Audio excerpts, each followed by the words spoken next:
হাসিনার পরিণতি কি? অবস্থা যা দেখা যাইতেছে তাতে সে খুব শীঘ্রই ক্ষমতা না ছাড়লেও ক্ষমতা তাকে ছেড়ে যাবে, এবং সেইটা ক্রমশই স্পষ্ট হইতেছে। কিন্তু তারপরে হাসিনার কি হবে?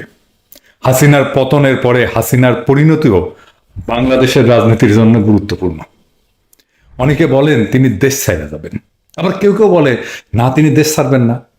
হাসিনা কি করবে সেটা অনুমান করা কঠিন কোনো কাজ না। আমি কোনো গায়েবী ক্ষমতা অর্জন করিনি যে আমি এটার ভবিষ্যৎবাণী করব। আমি এটা বৈজ্ঞানিকভাবে অনুমান করার চেষ্টা করব। না না, চারুকলার বিজ্ঞান না, বিশুদ্ধ সায়েন্টিফিক সার্চ। আসেন আমরা দেখি বিজ্ঞান কি বলে। হাসিনাই তো দুনিয়ার একমাত্র স্বৈরশাসক না, ওনার আগেও অনেকে ছিল, ওনার পরেও অনেকে আসবেন। বেশিরভাগ স্বৈরশাসকের পতন হয়েছে এবং তাদের পরবর্তী জীবনের কথা সবাই জানে। এই স্বৈরশাসকদের পতনের পরে কি হয়েছিল সেটা নিয়ে নানা গবেষণা আছে। যেমন ধরেন ইউনিভার্সিটি অফ শিকাগোর এই গবেষণাটা, অথবা ইউনিভার্সিটি অফ রচেস্টারের এই গবেষণাটা। এই নিয়ে কমপক্ষে 20টা হাই কোয়ালিটি গবেষণা আছে। তবে আমার আজকের আলোচনাটা তৃতীয় একটা গবেষণা নিয়ে। এইটা হইতেছে জার্নাল অফ পলিটিক্স এর একটা খুব ইন্টারেস্টিং গবেষণা। এর শিরোনাম বাংলায় হইতেছে নির্বাসিত স্বৈর শাসকেরা, পতিত শাসকেরা কোথায় আশ্রয় নেয় এবং কেন আশ্রয় নেয়।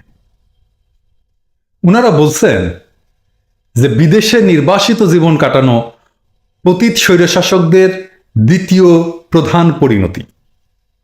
উনারা স্বৈরশাসকের শাসন পদ্ধতি এবং তার পতনের পদ্ধতি, কিভাবে পতনটা হয়েছে আর কি, এইগুলার উপরে বিচার করে সে কোথায় আশ্রয় নিতে পারে তার একটা প্রেডিকশন মডেল দাঁড় করাইছে।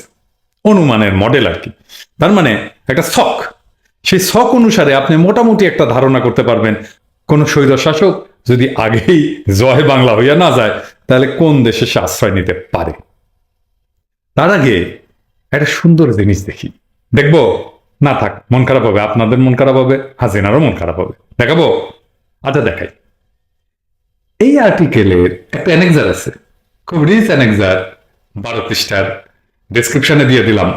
এটা একটা অমূল্য তালিকা আছে। এইটাই কি? সেটা 1946 সাল থেকে 2012 সাল পর্যন্ত কোন দেশের কোন স্বৈরাচার কবে ক্ষমতা থেকে পড়ছে আর তারপরে কোন দেশে আশ্রয় নিছে সেইটার তালিকা।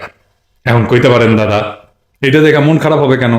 মন খারাপ হবে না, এটা তো হাসিনার নাম নাই, তাই না? হাসিনাও মাইন খাইতে পারে। এত বছর একটা বর্বর স্বৈর শাসন চালাইলাম, কতজনের সানডে মানডে ক্লোজ করে দিলাম, আর আমারে নিয়ে কেউ রিসার্চ করলো না। তবে এই তালিকায় একটা খুব ইন্টারেস্টিং জিনিস আছে। আসেন দেখাই দিই। দেব? আচ্ছা দিচ্ছি। তবে তার আগে আমার যে সমস্ত ক্ষুদ্র ভ্রাতারা আছে না, যারা দেখতেছে আর কি, তাদের জন্য, তাদের লাইগা আমার কিছু কথা আছে। তবু কিছু কথা আমি কই আনি। আমি যে ভিডিও বানাই এটা কিন্তু তোকে জন্যই, তোকে ভালোবাসা পাইছি জন্যে। তো ভালোবাসার বিনিময়ে আমি তো আর পাল্টা কিছু দিতে পারি না, দেশেই যাইতে পারি না। তাই ভিডিও বানায় তোকে ট্রেন করি, প্রশিক্ষণ দিই, মাস্টারি করি আর কি, বুঝছিস? তো কেমনে একটা বিষয়কে ব্যাখ্যা করতে হয় সেটা শিখাই, বুঝছস? আর আরেকটা কথা কইয়া দিই, আমি বাইচা থাকলে তো দেখা হবেই, কিন্তু ধর যদি তার আগেই কেউ আমার জয় বাংলা কইরা দেয়, মানে ধর যদি গাড়ি চাপা দিয়া মাইরা ফেলে প্যারিসের রাস্তায়, হইতেই পারে তাই না? তাহলে তো দেখা দেখা হইতেছে না, তাই না? তো তাইলেও মাথায় রাখবি তোরা কিন্তু দুনিয়া কাঁপায় দিতে পারবি 3টা কারণে। 1, তোর দেশপ্রেম। 2, তোর সরলতা। 3, তোর কম্পিটেন্স বা দক্ষতা। এবং বিগেস্ট স্ট্রেংথ তো ইনোসেন্স। তাই নিজের উপরে বিশ্বাস হারাইবি না, আমি থাকি বা না থাকি। আচ্ছা, এইসব ইমোশনাল কথাবার্তা পড়ে আমি খেয়াল করতেছি তো কারো কারো চোখ ছলছল করতেছে, তাই না? আচ্ছা আলাপে আসি। কি আছে এই তালিকায়? এই তালিকার প্রথম নাম দেখি কিউবার বাতিস্তা। মিলিটারি ব্যাকগ্রাউন্ড আছিল। 1959 সালে ফিদেল ক্যাস্ট্রো কিউবার বিপ্লব কইরা তারে উৎখাত করে। তারপরে সে ভাইগা যায়। কই যায়? প্রথম পর্তুগালে, তারপরে স্পেনে। আচ্ছা, আগে দেখি বাতিস্তারে ব্যাক করছিল কে, মনে আছে? আমেরিকা না? কিন্তু সে আমেরিকায় কেন আশ্রয় পাইল না? কিউবার বর্ডারই তো আমেরিকা, তাই না? ঘরের কাছে আর শ্রীনগর, সেইখানে না যাইয়া সে কেন ইউরোপে আসলো? আচ্ছা, আরেকটা নাম দেখি। হাইতির দুভেলিয়ার, একজন কামেল স্বৈর শাসক। তারা সাপোর্ট দিত আমেরিকা, নিঃশর্ত, অস্ত্র, টাকা সবকিছু দিয়ে। তার বিরুদ্ধে সিরিয়াস হিউম্যান রাইটস ভায়োলেশনের অভিযোগ ছিল, হাসিনার মতোই আর কি। কিন্তু 1986-তে ক্ষমতা জয় বাংলা হয়ে যাওয়ার পরে সে কি আমেরিকা আশ্রয় পাইল? না, পাইল না। সে আসলো ফ্রান্সে। ফ্রান্স তাহলে নিতে চায় নাই, 7 দিনের ট্রানজিট ভিসা দিছিল। কিন্তু সেই 7 দিনের ভিসা এক্সপায়ার হওয়ার পরেও ফ্রান্সে থাইকা যায়। ফ্রেঞ্চ সরকার তারা কিছু বলে নাই, তার কারণ সে প্রচুর টাকা পয়সা নিয়ে আসছিল, ওই টাকা তো খরচা করবে ফ্রান্সে, তাই না? বুঝছস তো? আচ্ছা, ওর গপ্পটা কই তাইলে, হ্যাঁ? তাহলে বুঝবেন কেমনে কাটে শেষ জীবনের দিনগুলা স্বৈরাচার গুলার। সে এসে ঘাটি গাড়ছিল কানে, ওই যে চলচ্চিত্র উৎসব হয় না, ওইখানে একেবারে একটা সৈকতের পাশে বিশাল প্রাসাদ কিনছিল, টাকা পয়সা কিন্তু প্রচুর আনছিল।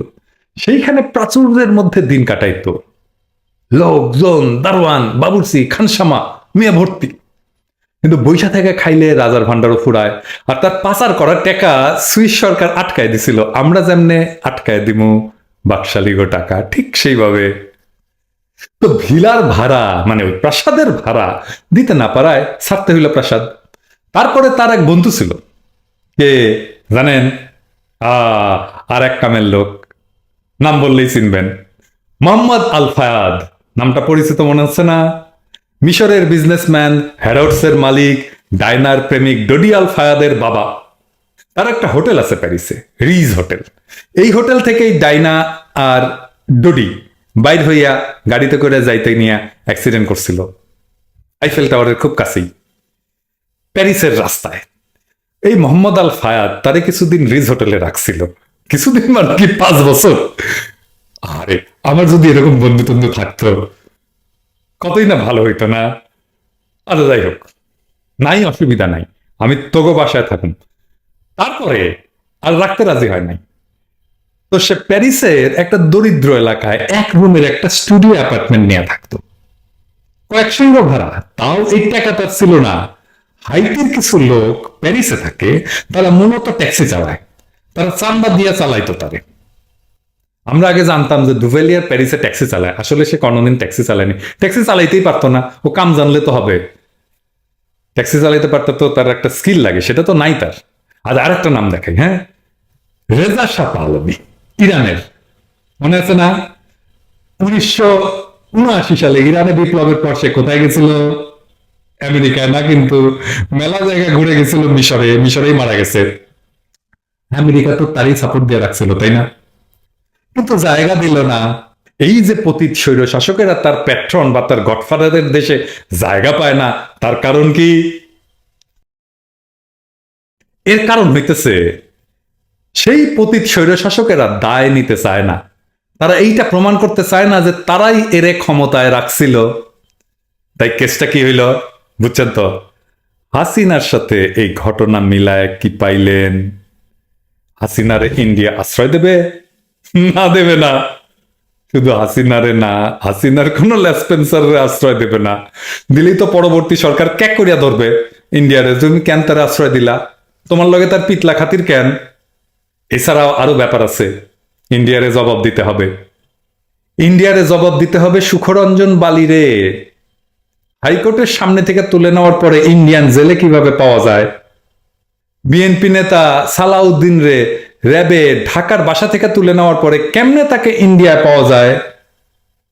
ইন্ডিয়ারে জবাব দিতে হবে ইন্ডিয়ান সচিব সুজাতা আইসা বাংলাদেশের পলিটিশিয়ান রে কেমনে বলে তুমি নির্বাচনে যাও, না গেলে জামাত বিএনপি ক্ষমতায় আসবে। ইন্ডিয়ার কিছু বিজনেস ইন্টারেস্ট আছে না? আছে তো। তারপরে এই যে এত লোক কাজ করে ইন্ডিয়ান বাংলাদেশে, রেমিটেন্স পাঠায়, মেলা আছে না? তো এদের ইন্টারেস্ট প্রোটেক্ট করতে হবে না? এক হাসিনা যার আর তখন কোনো পাওয়ার নাই, তারে সে কেন আশ্রয় দেবে? তো এইবার আসেন আমরা দেখি হাসিনা কই আশ্রয় নিতে পারে। এই আর্টিকেলে একটা চমৎকার ম্যাপ দেওয়া আছে, দেখানো হয়েছে কই কই সবচেয়ে বেশি স্বৈরশাসকের আশ্রয় পাইছে। দেখেন, মানে যেটা বেশি কালো সেখানে সবচেয়ে বেশি স্বৈরশাসকের আশ্রয় পেয়েছে, যেটা একটু হালকা সেখানে কম, বুঝছেন? যেগুলো একদম সাদা সেখানে কোনো স্বৈরশাসক কখনো আশ্রয় পায়নি। এই যে দেখেন চিলি, এমনকি আমেরিকার আলাস্কা অঞ্চলে মূল ভূখণ্ড না, কিন্তু এরা ঘাঁটি গাড়ছে। এই গবেষণায় পর্যালোচনা করে দেখাইছে যে তারা কই যাবে এইটা নির্ভর করে কয়েকটা ক্রাইটেরিয়ার উপরে। যেমন নিকট প্রতিবেশী হইতে হবে, অন্য স্বৈরশাসকদের আগে আশ্রয় দিছে এমন দেশ হইতে হবে, সামরিকভাবে শক্তিশালী হইতে হবে, একটা কলোনিয়াল লিঙ্ক আছে, যেমন হয় তারা একই কলোনি শাসকের অধীনে ছিল অথবা সেই কলোনি শাসক ছিল সেই দেশে, অথবা কলোনি শাসক ছিল যে তার দেশে, সাবেক মিত্র হইতে হবে এবং অর্থনৈতিক বন্ধন আছে এরকম একটা দেশে। এছাড়া আরো আছে, স্বৈরাচারেরা ইউজুয়ালি ডেমোক্রেটিক রাষ্ট্র বা গণতান্ত্রিক রাষ্ট্রকে অ্যাভয়েড করে এবং সিভিল কনফ্লিক্ট আছে এমন দেশকে অ্যাভয়েড করে। তাইলে এই ক্রাইটেরিয়ার ভিত্তিতে হাসিনার পছন্দের জায়গা কম। সব ক্রাইটেরিয়া পূরণ করে এমন দেশই নাই, তবে বেশিরভাগ ক্রাইটেরিয়া পূরণ করে এমন দেশের সংখ্যা খুবই কম। ইউক্রেনের যুদ্ধ শুরু না হইলে রাশিয়া বা বেলারুশ একটা ডেস্টিনেশন বা গন্তব্য হইতে পারত, তবে একটা জায়গা হইতে পারে চায়না, একটা থাইল্যান্ড, আর একটা ইংল্যান্ড। ইংল্যান্ডের সম্ভাবনা বেশি, কারণ ওইখানে আবার টিউলিপ আছে না, ও তো আবার পলিটিক্যালি পাওয়ারফুল, সে আবার গুটুটুটু কইরা তারে রেখা দেওয়ার একটা ব্যবস্থা করলেও করতে পারে। অনেকে বলে মালদ্বীপ, তবে মালদ্বীপ সামরিকভাবে শক্তিশালী না, আর আগে এসে কখনো কোনো স্বৈর শাসকরে জায়গা দেয় নাই, হইতেও পারে। যাই হোক, এই কয়টা হইতেছে তার সম্ভাব্য যাওয়ার জায়গা। স্বৈর শাসক দেশ না ছাড়লে সমস্যাটা কি? এই প্রশ্নের উত্তর এই গবেষণাতেই আছে। তারা বলতেছে স্বৈরশাসক দেশ না ছাড়লে কনফ্লিক্ট রিজলভ হইতে চায় না, মানে সংঘাত থামতে চায় না, রক্তপাত বাড়ে। এখানে গাদ্দাফির উদাহরণ দেওয়া হয়েছে, সে আশ্রয় পাবে, প্রোটেকশন পাবে এমন দেশ খুঁজে সে না পাওয়ায় শেষ পর্যন্ত সে লড়াই করার সিদ্ধান্ত নেয়। পরিণতি আমরা জানি। তাই হাসিনার একটা সেফ এক্সিট করে দেওয়াটা রাজনৈতিক কৌশল হিসাবে ভালো, এতে সংঘাত সহিংসতা কম হবে। মির্জা ফখরুল এর কথাই বলছেন। আপনারা প্রশ্ন করতে পারেন আমেরিকা না কেন? কারণ আমেরিকায় তথ্য বাবা আছে না, পোলার কাছে যাইও তো থাকতে পারে, কি জানি ভাই, যাইতেও পারে সেইখানে। যদিও আমেরিকা উষ্টা দেবে তারে, তারপরেও যাইয়া মাম্মু আমেরিকাটা কইতেই পারে মেরেছ কলসির কোনা, তাই বলে কি প্রেম দেবে না?